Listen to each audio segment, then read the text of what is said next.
Chapter 1. My Entrance into the World. The declaration that in the beginning God created spells out a feeling kind of dominance over everything that comes after the earth created. It therefore gives me joy to know that I am not my own, I belong to God. Jeremiah 1 verse 5. Jeremiah 1 verse 5 says that God knows us before we entered our mother's womb. He was appointed each of us for a particular purpose, and He has specific plans for each life. Jeremiah 29 verse 11. In the year that Israel was recognized as a nation on the calendar of time periods, God again brought to the attention of numerous people His infinite power. Like a chicken pecking at the side of the eggshell in which it is encased, God continued to signal to my mother and those around her that His creative power never ceases. She began to have the experience He spoke of in Genesis 3 verse 16. In sorrow you shall bring forth.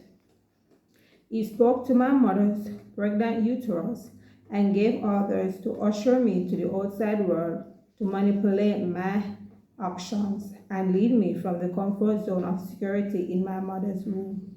Tunneling across pelvic barrier through unknown terrain. However, at that time, I neither knew nor feared any evil.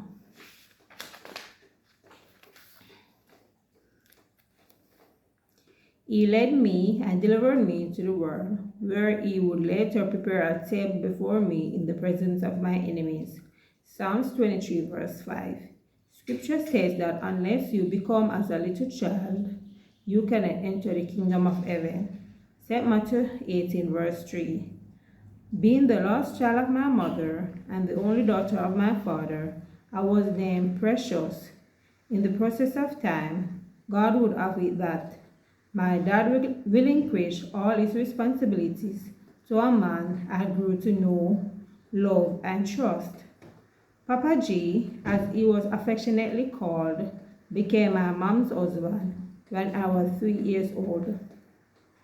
We had moved from our birthplace to a district 14 miles away. Shortly after relocating, I climbed a jackfruit tree to put my chicken to sleep. I had noticed that the mother hen had gone to roost, leaving my children at the foot of the tree crying at not being able to get up. Chickens in Jamaica go to roost in trees. Have you ever wondered how intriguing it is that the chickens tuck their heads under their wings to go to sleep on the limb of a tree and never fall off? The answer is the magnificence of God. David says, "The heavens declare the glory of God, and the firmament showeth his handiwork." Psalms 19 verse 1.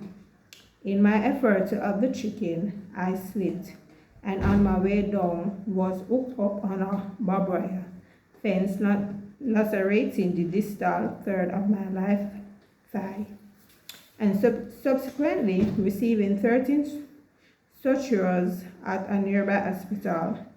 Can a mother's tender love cease toward the child she bears? William Cowper. At the age of 3, I could not understand.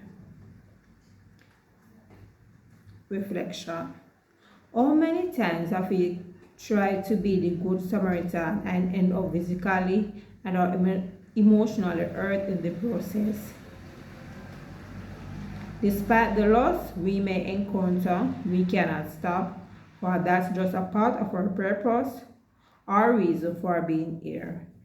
Scripture states, "Love thy neighbor as thyself." Mark 12 verse 31. From then on, I was seen as a tomboy. This experience did not stop me, so at every stage of my life, I climbed a coconut tree, sitting in the bunch and pushing off the coconuts as directed by my grandfather, who would then take them in a big basin to sell. I climb banana trees to cut an end of banana when my parents are not home, Climb breadfruit trees, ackee trees, guinea trees, rose apple, and orange trees. You name it. Precious, climb it. Now I am reflecting that my climbing ability must have been an indication that no matter where life took me, I will never give up climbing the ladder of success.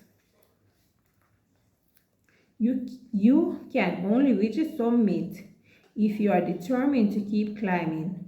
Only endurance can cause you to look from the plateau of achievement before you reach there and appreciate God's grace, mercy, kindness, ultimate sacrifice brought about by His unconditional love. That's why the song echoes these lines: living by faith and walking by faith. There were three children in my family. My eldest brother, Boise, now deceased, my sister Norma, and me. We were totally different in character. Our parents could not understand why we each acted differently. Now I realize the hard work our parents had in making sure we stood out as commendable examples in our community. Friends, each of us is unique in God's eyes. That's why our relationship with Him is personal.